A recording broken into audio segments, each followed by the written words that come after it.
Aujourd'hui, on va parler d'un sujet hyper important. Pourquoi tu t'accroches à un homme qui te fait souffrir? Pourquoi tu n'arrives pas à partir?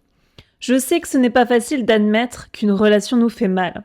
C'est pas facile de tout quitter. C'est pas facile d'accepter la réalité, mais si tu es ici, c'est que tu sais au fond de toi que cet homme, c'est pas le bon pour toi. Et on va en parler parce que tu perds beaucoup de temps et d'énergie avec des hommes qui ne t'apportent rien de bon. Et surtout parce que chaque jour passé dans cette situation te fait te perdre toi-même un peu plus et t'empêche d'ouvrir la porte à un homme capable. On va faire le point déjà sur les différents types d'attachements, sécures, évitants, anxieux, désorganisés. Pourquoi j'attire toujours le même type d'homme et finalement est-ce que je suis prête à aimer? Est-ce que je suis prête à me diriger vers un homme capable et à abandonner ce qui ne me convient pas? Parce que je vois encore trop de femmes qui donnent tout dans une relation, qui s'oublient, qui mettent cet homme en priorité, tout en laissant de côté leur propre bien-être. Donc, c'est le moment de mettre un stop à tout ça, si tu veux enfin avancer. Parce que jusqu'à preuve du contraire, on n'a qu'une vie, on n'est pas dans un jeu Mario Kart, tu pourras pas retenter ta chance. Alors non, c'est pas facile de faire preuve de discernement, mais c'est un état d'esprit à modifier, car tout est possible lorsqu'on se donne les moyens de réussir. Donc, si ces questions résonnent en toi, reste bien jusqu'à la fin parce que je vais te partager des clés concrètes pour t'aider à reprendre ton pouvoir. Et crois-moi, tu te sentiras beaucoup plus légère à la fin de cette vidéo. Pour celles qui ne me connaissent pas, je m'appelle Océane, je suis Love Coach et ici sur ma chaîne, je t'aide à sortir des relations toxiques et à attirer un homme capable pour enfin te sentir aligné.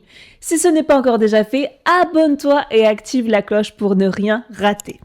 Encore un immense merci à toutes celles qui me suivent déjà. Vous êtes de plus en plus nombreuses et ça me touche trop. Donc merci beaucoup. Et puis assez discuté, c'est parti. Avant de rentrer dans le vif du sujet, je voulais te parler d'une hormone, l'ocytocine. Alors c'est quoi ça? Cette ocytocine joue un rôle clé dans ton attachement avec cet homme, même quand cette relation te fait souffrir. En fait, l'ocytocine, c'est l'hormone du lien et de l'amour. Elle est libérée quand tu vis des moments de connexion. Un câlin, une relation intime, des petites attentions comme un compliment, un sourire. Mais voilà où ça devient problématique. Cette hormone te lie émotionnellement, même si cet homme ne te correspond pas. Cette ocytocine te pousse donc à rester parce que ton cerveau associe ce lien à une forme de sécurité. Tu as tellement vécu de bons moments que tu penses qu'il n'y a que lui qui peut te les apporter. Donc tu t'accroches telle une droguée. Tu vois le piège? Tu n'es pas forcément attaché à lui, mais plutôt à ce que tu ressens grâce à l'ocytocine. Car ton ego te fait croire que sans lui, tu n'es rien. Alors il est temps de déconstruire cette croyance et de comprendre que tu es bien plus que ce que tu crois. Tu n'as pas besoin de cet homme, tu as besoin de toi-même. Et une fois que tu comprends ça, je t'assure que tu te libères totalement et que tu trouves les réponses à tes questions. Quel type d'homme t'attire réellement? Et pour comprendre pourquoi tu t'accroches à cet homme, c'est essentiel de comprendre les différents styles d'attachement. Ces styles viennent de l'enfance, dont l'enfant a été sécurisé ou non émotionnellement par ses parents. Et devine quoi? Ces schémas, du coup, influencent directement le type d'homme que tu attires aujourd'hui. Donc, on va voir les différents types d'hommes et pourquoi, du coup, tu les attires. Donc, n'hésite pas à prendre des notes, ça te permettra de mieux comprendre pourquoi tu vis cette situation aujourd'hui. Alors, le premier, c'est l'attachement sécure. C'est l'homme capable, que j'appelle capable, comme tu vois sur mon t-shirt. L'homme capable, c'est l'attachement sécure. Il est à l'aise avec l'intimité, il sait communiquer, il n'a pas peur de s'engager, il est stable émotionnellement. Et donc, cet homme capable, il te rassure, il te protège, il respecte tes besoins, il est fiable dans ses paroles et ses actes. Avec lui, tu te sens comme dans un nuage, tout est facile. Mais souvent, on n'est pas attiré par un homme capable. Parce que si toi-même, tu n'as pas un attachement sécure, si tu n'es pas capable, tu as tendance à être davantage dans la dépendance affective, donc t'oublier pour être aimé. Et donc cet homme, tu vas potentiellement le trouver ennuyeux, chiant, bof, pas terrible, on s'ennuie avec lui. Parce que dans la dépendance affective, ce que tu cherches, c'est les montagnes russes émotionnelles. Et ça, c'est souvent le piège, tu le trouves ennuyant, trop simple, tout ça parce que t'as peur de l'inconnu. Tu veux un homme capable, mais comme tu l'as jamais connu, eh ben ça te fait flipper. Par exemple, tu rencontres un homme gentil, attentionné, mais tu te dis il est trop parfait celui-là, ça cache quelque chose. Et donc, tu prends de la distance, alors que c'est le type de relation qu'il te faut, mais c'est plus fort que toi. L'inconnu te fait peur, t'as l'impression de ne pas le mériter, et toi, du coup, tu cherches l'attraction et la fusion. Ensuite, il y a l'attachement évitant, l'homme fuyant. Lui, par contre, il a peur de l'intimité. Il fuit l'amour. Il met de la distance et il se concentre uniquement sur son indépendance. Donc lui, il va te donner des signaux complètement contradictoires. Un jour, il est aimant, proche, et le lendemain, silence radio. Il préfère éviter les conflits plutôt que les résoudre parce qu'il a peur de la dépendance. Lui, c'est l'inverse. Il a peur de la proximité. Pour lui, l'amour, c'est l'emprisonnement, c'est la perte de liberté. Donc, pourquoi ça t'attire ? Parce que toi, si tu as un attachement anxieux, cet homme devient une obsession, parce qu'il déclenche ta peur de l'abandon, ton masque de dépendance affective. Tu te dis, si je fais des efforts, il finira par m'aimer. Et dès que tu rentres dans sa vie, tu lui donnes beaucoup de place. Mais lui, ça le fait flipper. Pour prendre un exemple, tu lui envoies un message, et là, il va mettre 3 jours à répondre. Quand tu essaies de lui en parler, il te dit « Oh là là, tu me prends la tête, toi !» Et toi, du coup, tu culpabilises et tu gardes cette croyance de « Il faut se battre pour être aimé ». En fait, c'est un vrai casse-tête. Et c'est une fausse vision de l'amour. Cet homme veut être aimé, mais il ne sait pas donner. Et toi, tu penses l'aimer parce que tu as cette croyance de « Il faut se battre ». Le troisième, c'est l'attachement anxieux, l'homme qui demande trop. Donc là, contrairement à l'évitant, lui, il recherche trop d'intimité. Il a peur du rejet, il a peur de l'abandon. Donc là, il te demande beaucoup d'attention, beaucoup de preuves d'amour, il peut être très jaloux, très possessif. Et pourquoi cet homme t'attire ? Il t'attire pas. Parce que si tu as toi-même, bien sûr, aujourd'hui, un attachement anxieux, ça va pas t'attirer parce qu'il y aura pas de challenge, il y aura pas de défi. Donc cet homme, il va te demander constamment « Est-ce que tu m'aimes ? Pourquoi tu réponds pas tout de suite à mon message ? Tu me manques ?» Donc toi, tu te sens envahi parce qu'il n'y a pas ce challenge, il n'y a pas ce défi. Et le dernier attachement, c'est l'attachement désorganisé. Donc là, c'est l'homme instable. Donc là, c'est un mélange des deux, anxieux et évitant. Il veut de l'intimité, mais en même temps, il en a peur. Et il est souvent instable. Il peut avoir des comportements imprévisibles. Par exemple, un jour, il va te couvrir de cadeaux, il y aura un trop-plein d'amour, et le lendemain, pouf, il disparaît. Il peut aussi te mentir, il peut te manipuler. Et pourquoi ça t'attire ? Parce que si tu as connu que des relations toxiques, cet homme, il peut te sembler normal. Tu peux croire que finalement, c'est ça la définition de l'amour. Car ton cerveau associe le chaos à l'amour, à la destruction. Donc pour prendre un exemple, il te fait une déclaration d'amour, et puis d'un coup, sans raison, il disparaît.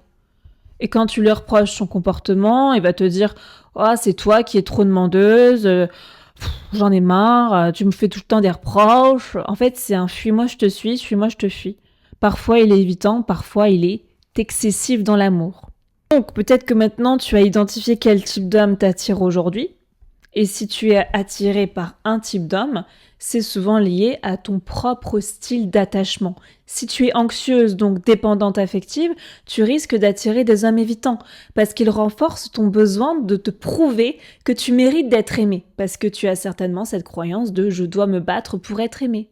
Il y a un besoin d'interdit. Par contre, si tu es évitante, là, tu peux repousser les hommes capables car tu ne penses pas les mériter parce que tu n'as jamais connu ça. Et au fond de toi, même si tu veux un homme capable, tu te l'interdis parce qu'il y a la peur de l'engagement, la peur des échecs passés, l'impression de ne pas être à la hauteur, la peur d'en souffrir. Donc, pose-toi maintenant cette question, comment je réagis face à l'amour ? Est-ce que j'ai peur de m'attacher ? Au contraire, j'ai peur d'être abandonnée ? Quel est le type d'homme qui m'attire en ce moment ? Est-ce que c'est un évitant, insécure, un désorganisé, un anxieux ? Même si le sécure, il ne fait pas forcément partie de la liste parce qu'il ne rentre pas dans la problématique, vu que c'est là où tu dois aller aujourd'hui.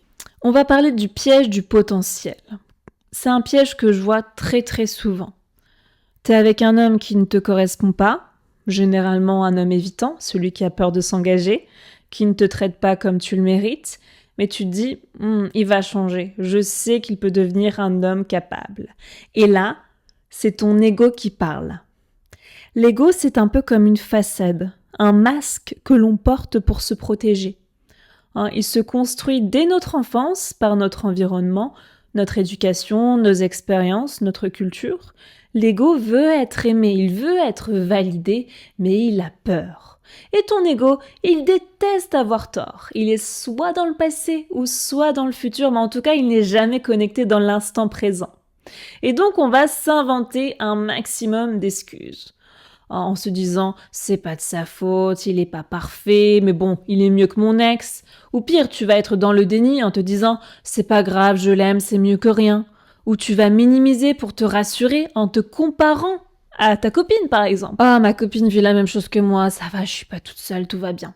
En fait, tu es déconnecté de la réalité parce que tu es obsédé par l'image que tu t'es faite de cet homme et tu ne veux pas accepter que cet homme-là n'existe pas. Tu ne veux pas accepter ce que tu vis, peut-être parce que tu as peur de l'échec, peur d'être seul. En fait, tu es déconnecté de toi-même, de la réalité, et même si tu en souffres, c'est plus facile pour toi de vivre dans un rêve que de faire face à la souffrance. C'est une sorte de déni. Je sais qu'il est évitant, mais je préfère fermer les yeux. Comme on dit, l'amour rend aveugle, mais c'est faux, en fait. C'est simplement toi qui préfères fermer les yeux. Donc, pose-toi cette question. Est-ce que cet homme t'a montré des signes qu'il voulait changer ? Pas des mots, des actions, parce que les paroles, on s'en fiche. Ce qu'on cherche, c'est des actes. C'est un peu comme acheter une maison en ruine en te disant que tu vas la rénover entièrement. Au début, t'as de l'énergie, mais très vite, tu te rends compte que tout ça à faire, le toit, l'électricité. Et au bout d'un moment, t'es épuisé. C'est beau d'y croire. Mais la réalité est bien plus difficile. Et l'amour, c'est pas un combat. Tu n'es pas là pour transformer un homme évitant en homme capable parce que tu n'as pas ce pouvoir. Il y a aussi le besoin de le changer. Ça m'amène à mon deuxième point. Là, on va entrer dans un cadre, je mets ma cape de sauveuse, ma blouse d'infirmière, mon rôle de maman pour me sentir utile parce que c'est en le sauvant qu'il va m'aimer. C'est en le sauvant que je me sens vivante. Et là, tu te dis, je vais réussir à le changer.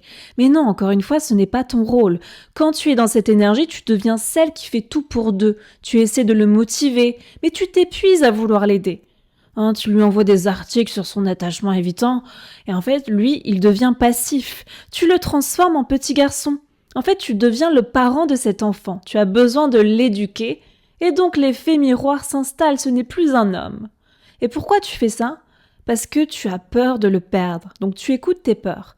Tu te dis que s'il a besoin de toi, il ne partira pas. Parce que tu penses qu'en l'aidant, il va t'aimer, qu'il va rester. Mais en réalité, non. Et toi, ça te vide de ton énergie.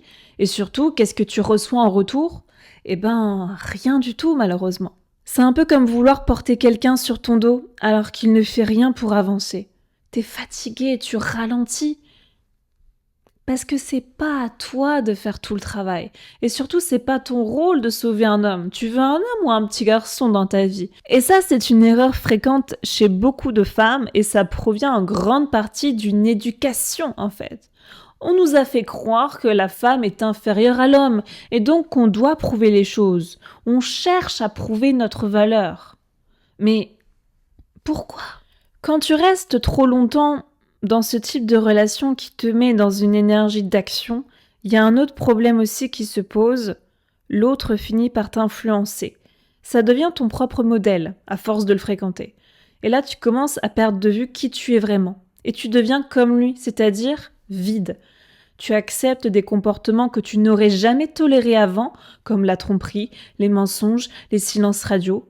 Tu minimises tes besoins, tu te mets à douter de toi-même. Parce qu'à force de rester dans une relation qui ne te convient pas, à force d'attendre quelque chose qui n'existe pas, tu deviens l'ombre de toi-même. Et au final, tes valeurs ne sont plus des valeurs. ça en devient des besoins. J'ai besoin d'être respectée, j'ai besoin d'être aimée, j'ai besoin de sécurité. Mais je ne suis pas en contact avec moi-même et je ne peux pas être respectée, aimée, en sécurité si je montre à cet homme que je ne vaux rien. Car en acceptant une relation qui te fait souffrir, tu montres que tu ne t'aimes pas. Et l'image que tu as de toi, les pensées que tu te portes, attirent des personnes avec les mêmes comportements. Donc là, tu as un choix à faire. Est-ce que tu continues à essayer de le changer au risque de te perdre encore plus et donc creuser ta propre tombe? Ou est-ce que tu décides de te choisir, de faire preuve de discernement et de renforcer ton fort intérieur pour voir s'il est capable de devenir un homme? Est-ce que tu as vraiment envie de rester dans cette énergie d'action où tu te perds totalement? C'est important de se libérer de cette idée que pour être aimé, tu dois te sacrifier. Non, ce modèle est toxique et ça te fait perdre de vue ta propre valeur. L'amour véritable commence par l'amour de soi et tu n'as pas besoin de changer l'autre pour mériter l'amour. Je le rappelle, l'amour, c'est enfin pouvoir poser tes valises, cesser de tout contrôler. C'est lâcher prise, c'est réaliser que tu n'es plus seul, que tu n'as plus besoin d'anticiper. C'est le respect, la confiance. Sans ça, c'est impossible de construire. L'amour, c'est respirer, c'est te détendre, c'est rire, c'est un plus. En fait, c'est simple et c'est complètement bateau ce que je te dis. Mais l'amour, c'est censé être fluide. Donc là, il est temps de prendre une décision. Si tu te sens fatigué, perdu, c'est peut-être le moment là de faire une pause et de te reconnecter à toi-même, à te recentrer sur toi. Et donc, il faut te connecter à cette énergie féminine et arrêter de devenir une femme que tu n'es pas, cachée par tes peurs, tes souffrances, tes attentes. Ouais, te connecter à ton âme, cette énergie féminine qui est là en toi, qui rayonne. Mais pour ça, il faut que tu arrêtes de chercher ton bonheur uniquement à travers cet homme, d'arrêter d'être dans l'attente. Ok ? Et là, ce que je t'invite à faire, c'est de pratiquer l'égoïsme positif. Oui, l'égoïsme positif. C'est un terme qui est un peu bizarre, mais c'est super important. Commence à penser à toi, à te mettre en priorité.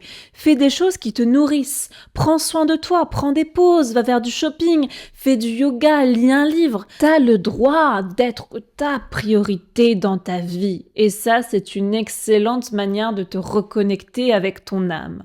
Redonne-toi des doses d'ocytocine. Tu te souviens, l'ocytocine, c'est l'hormone de l'attachement. J'en ai parlé en début de cette vidéo. Je veux que tu entendes bien ça. Tu peux te donner de l'ocytocine sans passer par un homme. Il faut arrêter de se raconter des cracks et croire qu'il n'y a qu'un homme qui peut te donner de l'amour. Donc là, il faut passer du temps avec des gens que tu aimes. Rigole avec tes amis, prends soin de toi. Bref, j'en sais rien, fais du sport, danse, chante sous la douche. Bref, tout ce qui te fait du bien et te met dans une énergie positive. Tu es le centre de ta vie. L'idée ici, c'est d'aller chercher en toi le bonheur. Parce que beaucoup de femmes savent le faire uniquement quand tout va bien dans la relation. Mais non, il faut apprendre à le faire maintenant, dans les moments difficiles. Ensuite, ce qui est important de faire, c'est d'évaluer la compatibilité. Pourquoi je reste ? Voilà, faire le point sur cette relation. Donc là, si t'es pas encore prête, pleure si t'as besoin, c'est pas grave. Mais dès que t'as fini de pleurer, tu bosses sur toi. Tu bosses sur ta vie. Car la dépendance affective, c'est aimer l'autre pour éviter de s'affronter. Donc, une fois que t'es prête, t'évalues la compatibilité. Tu prends le temps, en fait, de réfléchir à ce que cette relation t'apporte réellement. Qu'est-ce que cet homme m'apporte ? Quels sont les points que je veux absolument dans ma future relation, avec lui ou pas ? Qu'est-ce que je ne veux plus ? Est-ce que cet homme m'apporte vraiment ce que je recherche ? Parce que tout arrive pour une raison. Donc là, te recentrer sur toi va te permettre d'être rationnel, de te poser les bonnes questions. Alors prends le pouvoir sur ta vie. T'es pas là pour réparer un homme ou attendre son potentiel. Non, tu es là pour être heureuse. Tu es là pour te sentir en paix. Si tu n'es pas en paix avec cet homme, si tu te sens plus épuisé qu'autre chose, il est grand temps aujourd'hui de te demander si cette relation est faite pour toi.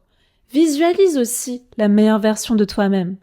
Imagine un instant cette version de toi, épanouie, confiante, libre, cette femme-là qui n'accepterait pas de rester dans une relation qui la tire vers le bas. Non, cette femme, elle sait qu'elle mérite la paix. Et quand tu fermes les yeux et que tu t'imagines devenir cette femme, pose-toi cette question. Est-ce que cette version de moi, heureuse, libre, serait-elle vraiment heureuse dans cette relation-là maintenant? Si tu dis « Ah bah non, pas du tout », bah là c'est le moment, encore une fois, de prendre des décisions. Parce que oui, les peurs, les doutes, tout ça c'est normal. Mais souviens-toi que plus ta vision de la personne que tu veux devenir est claire, plus elle va te guider et t'aider à te sortir de ta zone de confort. Parce que quand tu visualises cette version de toi, tu prends un peu de recul. Tu vois les choses avec un autre angle et tu réalises que, bah oui, je suis capable de prendre une décision. Alors ne laisse pas la peur te retenir. Tu es capable de prendre la bonne décision. Cette vision t'aidera à faire le bon choix, car peu importe ton choix, il t'appartient. Je t'assure que c'est hyper important de reprendre son pouvoir, parce que quand tu le fais, tu arrêtes de perdre ton temps avec des hommes qui ne te méritent pas. Tu redeviens ton centre, et c'est là que tu attires des relations saines. Ce qui importe, ce n'est pas de savoir pourquoi il est comme ça, pourquoi il te fait ça. Non, ce qui importe, c'est de savoir si tu es suffisamment heureuse pour rester encore des années à ses côtés. Alors imagine ce que ça changerait dans ta vie si tu décidais aujourd'hui de te choisir. Parce que oui, prendre une décision, c'est renoncer à quelque chose, c'est vrai. Mais c'est aussi s'ouvrir à des possibilités plus grandes, plus belles. Comment pourrais-tu découvrir tout ce qui est là pour toi si tu restes coincé dans ta situation, si tu laisses encore une fois ton ego diriger ta vie? L'ego veut te protéger dans ce que tu connais, mais c'est en prenant des décisions courageuses, en sautant dans le vide, que tu arrives à vivre la vie que tu mérites, ok? Bon, en tout cas, merci d'avoir regardé cette vidéo jusqu'au bout. Si tu as besoin d'aller plus loin, contacte-moi, le lien se trouve juste en dessous et on en parle ensemble parce que je sais que ce n'est pas facile de reprendre son pouvoir, donc parfois il vaut mieux avoir un avis externe, avoir un point de vue plus lucide pour obtenir une stratégie, un vrai plan d'action pour enfin attirer l'homme capable que tu mérites parce que souviens-toi, tu mérites d'être heureuse, tu mérites cet homme capable. Change ton état d'esprit. C'est pas toujours facile, je sais, mais l'être humain n'est pas fait pour abandonner. Et lorsqu'on sait pourquoi on agit, je t'assure que les résultats sont incroyables. Alors lance-toi et pose-toi cette question. Qu'est-ce que j'ai à perdre? C'était Elsie Océane. À très vite. Ciao.